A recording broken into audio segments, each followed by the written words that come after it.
Want to potentially reduce your risk of preterm birth, sleep, and move more. Period. Though you think I'm being overly simplistic, I'm citing scientific findings from a 2023 study out of the March of Dimes Prematurity Research Center at Stanford. Published in NPJ Digital Medicine, the study, a joint effort between the PRC and Washington University in St. Louis, detailed a complex artificial intelligence model that used wearable data from pregnant women to deliver one of the most simple associations regarding preterm birth risk.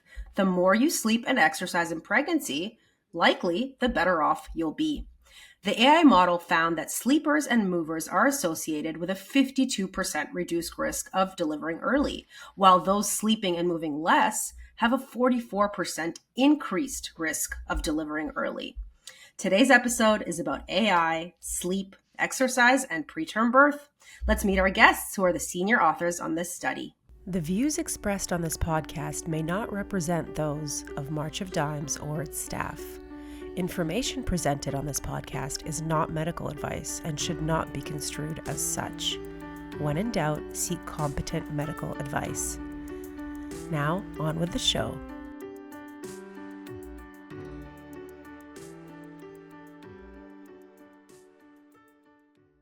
Dr. Nima Agaipour is Associate Professor and Vice Chair for Research in Data Science in Anesthesiology, Perioperative and Pain Medicine, and Professor of Pediatrics at Stanford Medicine. Dr. Sarah England is the Alan A. and Edith L. Wolfe Professor of Medicine in the Department of Obstetrics and Gynecology at Washington University School of Medicine. She also serves as the Vice Chair of Research at the university's OBGYN department and the Director of the Center for Reproductive Health Sciences at the university. Dr. England joins us from Missouri, and Dr. Agaipour joins us from California. Yes, thank you for having me. The last time you were here was about a year ago. You had just become a new father. How is your daughter? She is doing fantastic. It's a completely magical experience. And Sarah, this is your first time on the show. A very warm welcome to you. Well, thank you very much for having me. Sarah, let's talk about this cohort. Who were these pregnant women that were involved in the study, and how many of them were there? Yeah, this was a group of women who we see in our clinic in St. Louis who deliver at Barnes Jewish Hospital. There were 1,260 women who were in our study who we followed during pregnancy. And they were from all over St. Louis, but really it was really the patients that we see here. And what about the group's racial makeup? Who were these women? I understand that this was an understudied yet overburdened demographic in terms of preterm birth risk. Sure. The population was about a little over 50% African American, primarily, and then it was also a white. A lot of white patients made up primarily the rest of the population, and so really it's the demographics of our hospital that we have here. And were these also students at St. Louis University? Most of the women here were not students in our population. Okay. We may have had a few medical students or a few residents, but I would say that it was primarily the population within the St. Louis area. Okay. And what stage of pregnancy were these women when they began wearing their wearables? And did they wear them from the beginning, week 4 or 6, whenever most women find out they're pregnant, until whenever they ended up delivering? Or was it just a short snippet of time? Yeah, really our goal was we recruited them. All the women in the study wore their watch, were recruited prior to 20 weeks. We tried to get them as early as possible. Some of the women were as early as 7 to 12 weeks. Some were a little bit later if they found out they were pregnant and weren't able to get into the clinic until 20 weeks, but they all had to be before 20 weeks. They wore their watch as much as as possible. We asked them to wear it during their entire pregnancy, but some of them that just wasn't possible. But they did wear it for the majority of their pregnancy, and we were really lucky that they were active participants in the study. And so it was just this cohort, right? These 1,260 from 20 weeks or earlier until delivery. Yes, absolutely. Like these were part of a larger study as part of the March of Dimes Prematurity Research Center at that time, and we that was our goal all the time, was to look at behavioral modifications of women that we thought we could intervene on in order to kind of stem the risk of preterm birth. Is looking at moment by moment behaviors that would give us some insights into their lives. And you've been talking about this wearable device. Obviously, the data is coming from the wearable device. What can you tell me about this device? Was it like an Apple Watch? Was it super heavy, bulky? Was it what did it measure? And could the Yeah. women take it off when they showered? Yes, the women could take it off. It was, it's like an Apple Watch, but it's a research grade watch. What it does is it measures wrist activity and it measures light. And so, but it is not bulky. It doesn't have a watch face. It's not as fancy as an Apple Watch, but it was able to, and I think Nima will be able to tell you, gave us a lot of very interesting activity data. But no, bulky, just a watch device that they could easily wear. And for us, what was convenient, it had a battery life of 3 months. So Wow.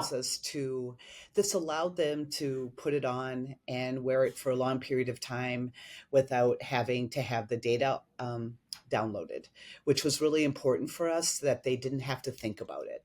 Yeah, yeah, right. And so Nima, what exactly did it measure? Sarah mentioned it was sensitive to light activity or light and activity. So give me an example of how this thing would work if I were wearing it. How would the light sensor is the light sensor for sleep or is that for activity too? It's for both. The light sensor is just another source of unbiased quantitative data. You can use it to detect when somebody is sleeping, but a sophisticated algorithm may be able to use that to detect other types of information that we are not traditionally thinking about also.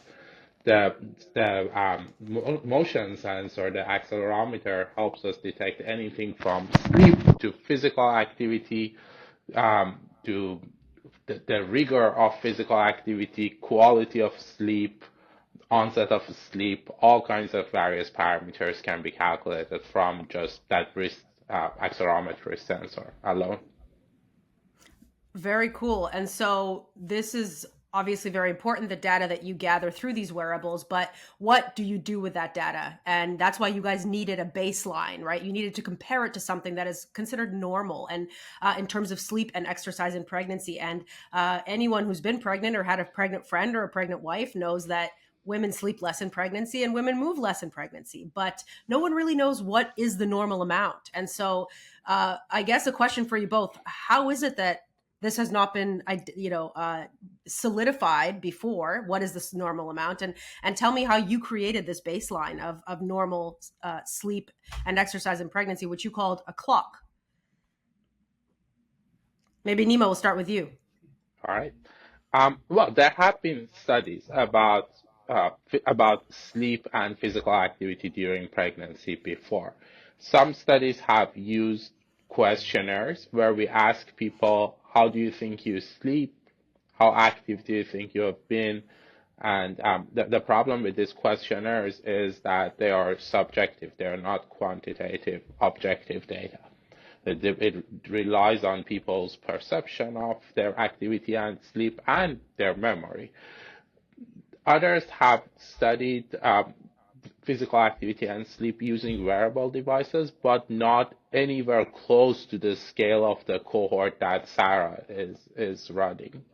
And once you have a large cohort like that, it gives you the possibility to bring in machine learning and AI technologies to look at this in an objective way. In smaller cohorts, you don't have quite enough data to run these machine learning algorithms.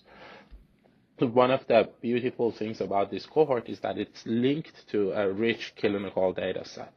So we knew when this data is being collected, and we knew how pregnant the women are at any point when the data was coming in from the clinical data set.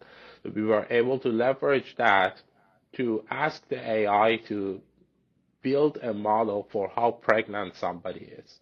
Forget about preterm birth, preeclampsia, none of that. Just look at the data from the sensors and tell us how pregnant somebody is. That alone was the first part, and it worked pretty well. It turns out that we can build a model that can estimate somebody's gestational age during pregnancy purely using the data that's coming from that device. Based on the clock, right? Yes. Yes. So, Sarah, Nima mentioned there have been studies obviously done on sleep and exercise in pregnancy. What and we will talk about this later on in the podcast. The fact that you all are still trying to decipher exactly what a normal amount of sleep and exercise looks like, because we haven't yet cracked open, the exact rationale of this model. But what do we in general know now about how much exercise and sleep a woman should get in pregnancy, and whether that varies from trimester to trimester? Yeah, I think it's hard to, what is described as like normal. Some women are going to be fine on 6 to 7 hours of sleep. Some women are going to need 9 to 10, right? It is clear that sleep patterns change over the course of pregnancy. From the study, we also found that women, kind of got up earlier during pregnancy in their like second trimester, and so we could tell if they were pregnant because they ended up waking up earlier. But that kind of reverts back. But we also know for physical reasons that sometimes the third trimester is not quite as restful as the first trimester. But this idea is, I think we have to remember that a woman's normal is her own normal. And I think that's the benefit of these studies, is that it is an incredibly rich data set. We can get a normal clock for each individual woman.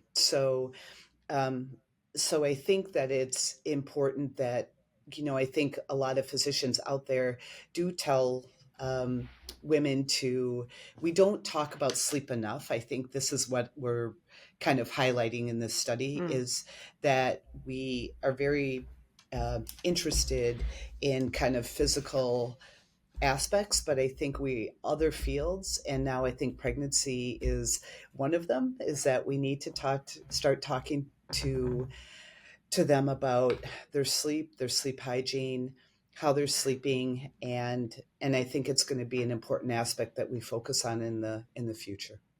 And what about movement? Is it the same for movement? Every woman needs a different amount of movement to kind of stay healthy, or is that more of an objective? You got to burn X amount of calories every day in order to kind of have a healthy pregnancy.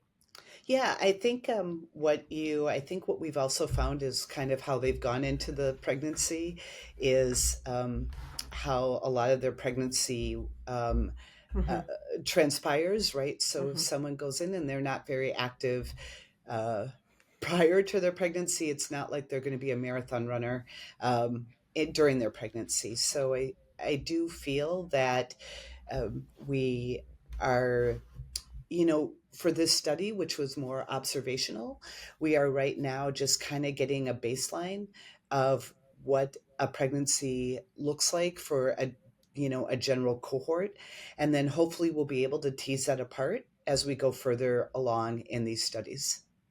Right. Fantastic transition. My next question is to Nima, based on what Sarah just said, which is what this clock found, this baseline that you created. Is this a baseline based on this demographic of Sarah's at this hospital, these 1,200 women? For them, this is the average number of, based on their experience, this is the average number of, this is how much we need to move and sleep, most women? Or is this across demographics globally? Here is the clock. Here is the baseline for all pregnant women. Or is that It's really not a the point?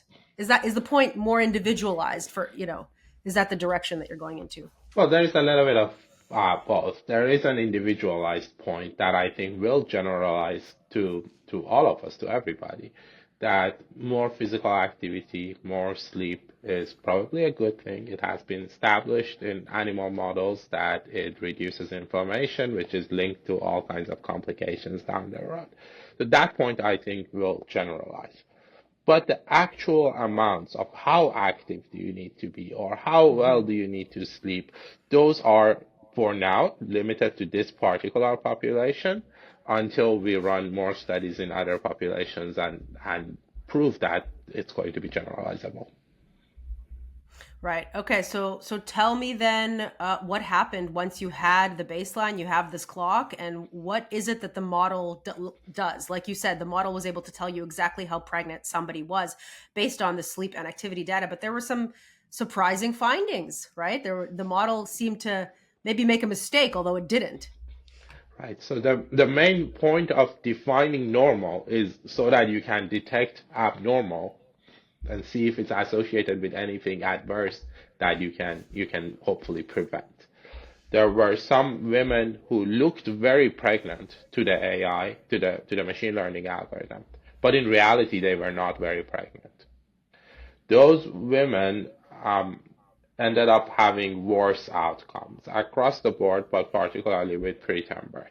Meaning that if somebody is not moving enough, not sleeping well, the machine learning algorithm may think that they are very pregnant. And that's the reason they're not moving. But in reality, they are not. Those people ended up having more adverse outcomes. The other way around was true also. There were some women who were really pregnant, but to the machine learning algorithm, they looked not very pregnant, meaning that they were moving a lot, they were sleeping well, like somebody who is not very pregnant. Those people ended up having much better outcomes than average.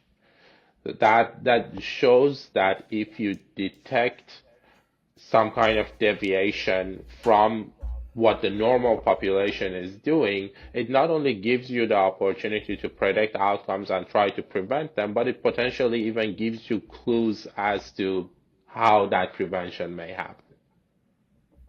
Yeah, and I just want to tag along some numbers to what you just said. So you mentioned that women who the AI thought were not pregnant, not very pregnant, based on their amount of sleep and movement, but were actually very pregnant, they had a 52% reduced risk of preterm birth. And the women that were not moving and sleeping very much and were in early pregnancy, yet the AI model thought they were in late pregnancy, they had a 44% increased risk of preterm birth. We talked before we started recording about how these are only associations, but my goodness, are they ever strong associations? Those are very strong numbers that we are excited about. If you think about pharmaceutical interventions and other possible interventions out there, this one is an intervention with very low toxicity, with no side effects compared to a drug with a gigantic effect size of 44, 50, 60%. That's extremely exciting, but we need to be careful about it. This is only an association at this point until we go in there and actually intervene in a randomized clinical trial and prove that this is going to have the effect that we are seeing from an observational study. It's going to remain an association, but it's extremely exciting. Sarah, was this surprising to you how high these associations were in Yeah, either direction? yeah, it was really exciting when we started the study and conceived the study. Um, we just thought this was going to be something that affected, that we would see something, but we just did not think it would be this strong an association. And I think this highlights the idea that we can truly do something about preterm birth when we start talking to women about some behavioral modifications and maybe something that they hadn't thought of before, right? Like, oh, like, can I just actually sleep more or sleep better or have better sleep hygiene? So, it was pretty amazing. We were very excited about it. And when we say sleep more, move more, are we talking about throughout? Well, it's probably throughout the pregnancy that the effects are true, but specifically for this cohort and this study, was it early, mid, late pregnancy throughout? Was it an average? This one was throughout pregnancy. We did not really make a distinction between early and late. But Okay. I think Okay. why I think that this is also really important is that we will be able to, and obviously this is just kind of the start of our collaboration, is that we've talked about, can we talk to women prior to 20 weeks when we actually, we can look at the data in different ways. Can we look at the cohort prior to 20 weeks when we can actually have an intervention? Yeah. And right, that's exactly what we are aiming for, is really to be able to at some time intervene. Yeah, absolutely. And like you said, oftentimes the behaviors that a woman is exhibiting in pregnancy are the same as she was exhibiting before pregnancy. So maybe even intervening before, with this public awareness that you're talking about now, just let women know that, hey, this is a very strong association. And like Nima said, it's free and there's no bad side effects here. Yeah. Now, Sarah, have you studied this the sleep? Have you studied pregnancy outcomes of night shift workers in your previous work, and what did that tell you? And did it influence the desire to begin this study? Yeah, a lot of the work that we and what's in the literature is actually based on shift work. Mm, But I think what was really interesting of our in our study and in our cohort was the idea of what's a shift, because it wasn't really night shift workers that we had just generally people who had different types of shift work. So they weren't always on nights, they weren't always on days. They had like rotating shifts. And I think that's what was really interesting to us, is that we gave it, surveys that talked about shift work. And when I think about shift work, I think somebody who's working like the graveyard shift, who's going to work at like 11 p.m. and coming home at 7. That wasn't the case. It was really pregnant women who may work 8 to 8 one day and then the next day they're working 2 to 5, right? So mm. that the idea of shift work in our population, I think, was a lot different than we anticipated. And I think we'll also be able to parse that out more as time goes on, because we time stamped everything. So not only we have the activity data, but we time stamped every sample we took, every biological sample, every time they came into the clinic. Everything is time stamped. So this gives us this incredibly rich data set to go back and look at this even further. So Yeah. Uh, did you want to add to that, Nima? No, she got it. Yep. Humans adapt so well to the world around them, to consequences, to things that happen to them, outcomes, etc. And we evolve, which is why I actually thought that women who work the night shift, the graveyard shift, will adapt to that, and that'll just be their normal, right? They will be women who sleep during the day and who work and are up at night. And so I guess I thought they shouldn't have any changes in their pregnancy outcomes. But your colleague, Eric Herzog, he and I mentioned this to him in an email, and he responded with, I quote, or no, he said he would, quote, avoid describing shift work as normal and assuming anyone has adapted to a lifestyle other than one synchronized to the Earth's rotation. And I almost got chills when I read that, because my goodness, right? We're still just Earthlings, and we have to follow these basic biological urges that we have. So I just thought that was really, really powerful. Eric has many powerful statements. So I wanted to say that this, again, was a study that was in collaboration with Eric. And although he couldn't, I am representing both of us. Yes, I mean, he is the true circadian biologist on this. And, right, we adapted to the daylight schedule. And that is how our circadian clocks are, um, you know, that's how we're built, right? And so he is right, is that night shift work is probably not normal, um, but but also probably rotating and not living according to our native 24-hour cycle is also probably not normal. So I think we're all a little bit chrono disrupted, uh, for those of us who have become like circadian biologists by trade. I think we're all a little bit disrupted by getting up with alarm clocks and not living according to our natural sleep patterns. So Right. Well, a little bit of a tangent here, but then is the 8 hours sleep night a fabrication? I've talked to Nima a lot about the fact that, and I'm sure Sarah, you agree that the 40-week gestation, due date is arbitrary. 37 is healthy, and I'm not saying earlier would be too, but we just don't know right now. 40 is arbitrary. Is 8 arbitrary? Maybe your guys' clock will show that 5 hours of sleep is enough for some women, or maybe I'm totally bonkers. I think there's some genetic models which can get by on less sleep than Genetic models. that So I I think I can't imagine getting by on 5 hours of sleep. Maybe Nima can, but yeah, I'm sure there's a lot of literature. I know that there's a lot of work talking about our clocks get a little bit, we shift our clocks as we get older. Women are a little bit earlier than men. Teenagers should be sleeping later. So Hmm. there's a lot of things that play into this, and it's Hmm. not just 8 hours of sleep is good for you.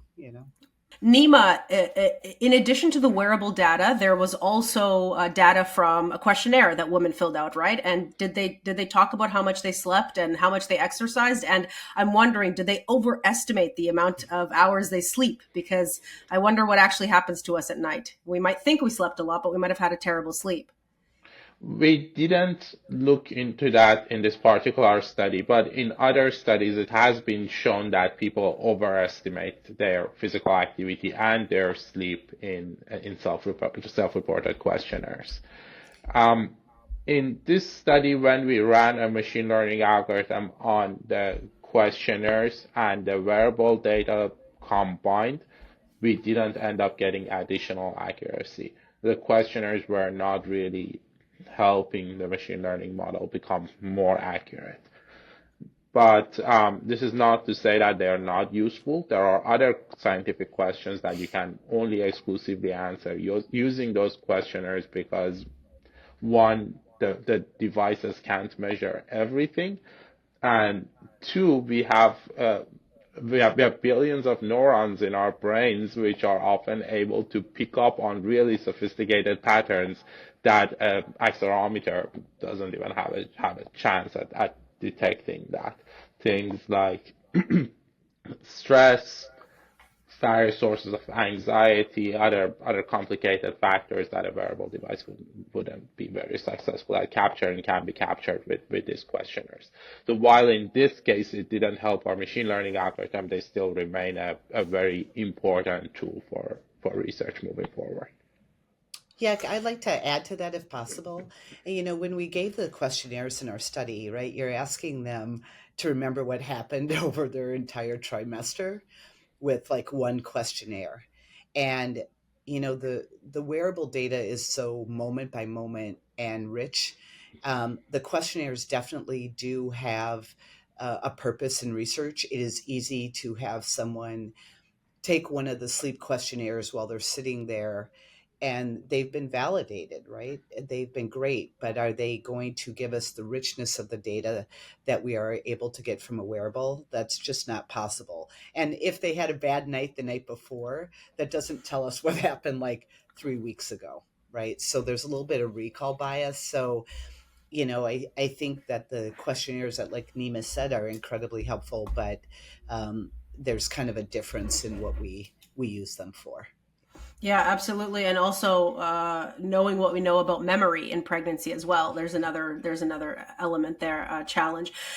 Now, so the first thing is that you identify this association, a very strong association, and the next thing, obviously, is going to be to identify exactly how many hours of sleep, obviously for a general population, and then for a more individualized model for specific maybe demographics or women in sleep and exercise. So, Nima, what is the work happening behind the scenes right now with you and your team and Sarah to decode the brain of the AI So we to are figure this out? yeah, we are working together now to design studies that allow us to to come up with some type of intervention in the more extreme ends of the model. If somebody has sleep apnea or restless leg syndrome or really is not moving, can we show them where they are on the spectrum so they can move more? Can we refer them to a sleep clinic so we can deal with sleep apnea or restless leg syndrome? And see if on that extreme end, fixing those problems is going to, in a causal way, improve outcomes.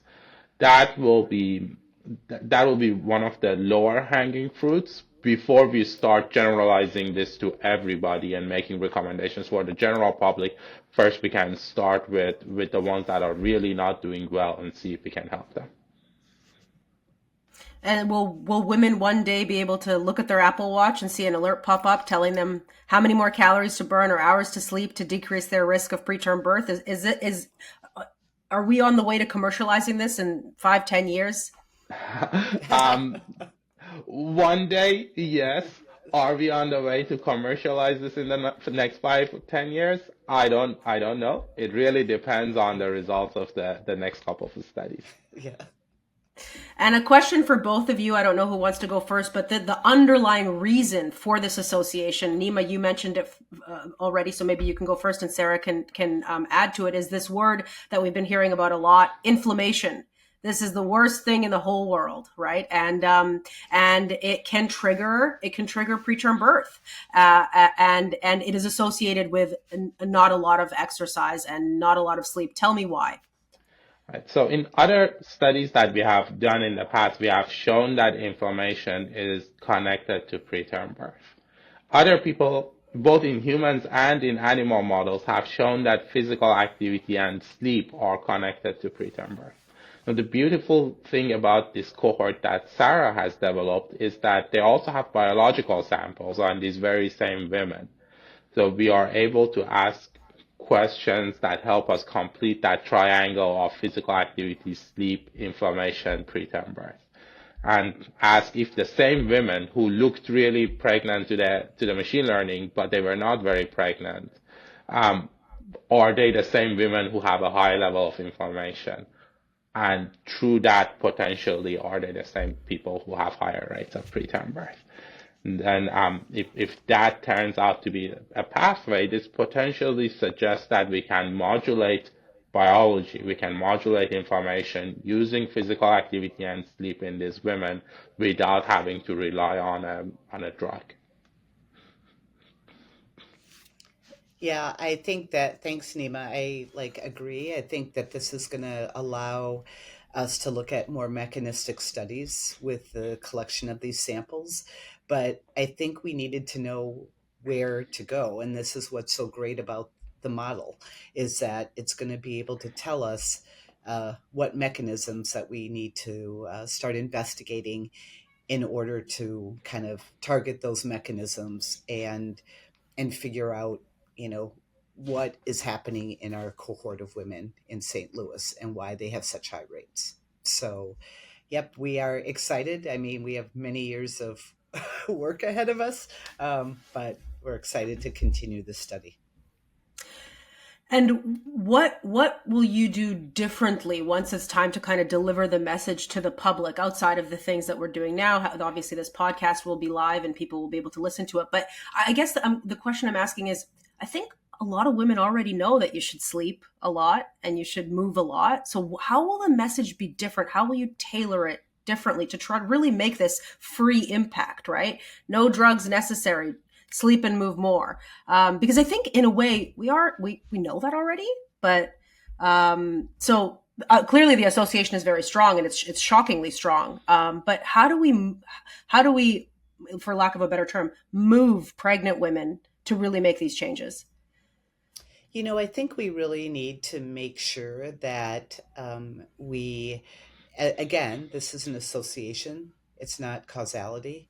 And I think what is going to be, there's a lot of metrics besides just the idea of sleep or Mm, sleeping more, mm, right? There's sleep regularity. mm. There are many metrics that make up what is called sleep. And I think with the model, we are going to be able to dig deeper into kind of what aspect of sleep is more indicative of preterm birth. Is it how often you get up in the middle of the night? Is it the, your mid sleep phase, which is the, kind of the middle of your sleep timing? Is it the time you get up? Is it the time you go to bed? Like those things, we haven't been able to hone in on those quite yet. But I think this is going to give us the opportunity with this cohort to actually dig a little bit deeper into this. Thank you. And I'll be a little bit more controversial than Sarah. I don't think necessarily we do have common knowledge that more sleep and more physical activity is always good in every case. For example, for certain high-risk pregnancies, we put the patients on bed rest. Yes. And that knowledge may at some point be revisited, not today, but there are definitely data points suggesting that some of those may need to change in the future. Wow, excellent point. Very interesting. And Sarah, I loved what you said about the granularity of the data pointing us in the right direction, because anybody who's had trouble sleeping knows it's not easy to just sleep, right? So it would be really helpful if you knew that, all right, just get up at, fewer times to go to the bathroom, or have less water before you go to bed, or something really specific that you can do instead of just being told to go to sleep. And all you can do is keep your eyes open at night. For those of us that have any experience with insomnia, and I hope neither of you do. But good. Well, I'm glad that, and certainly with these findings, we can all sleep better at night. This is fantastic news, and just an association and yet to be validated, but really exciting stuff. Nima, it's been a pleasure. Sarah, so lovely to speak with you. Thank you both for the work you do, and we look forward to having you back soon to talk about the next step in this work and many others of yours. Thank you so much for having me. Thank you.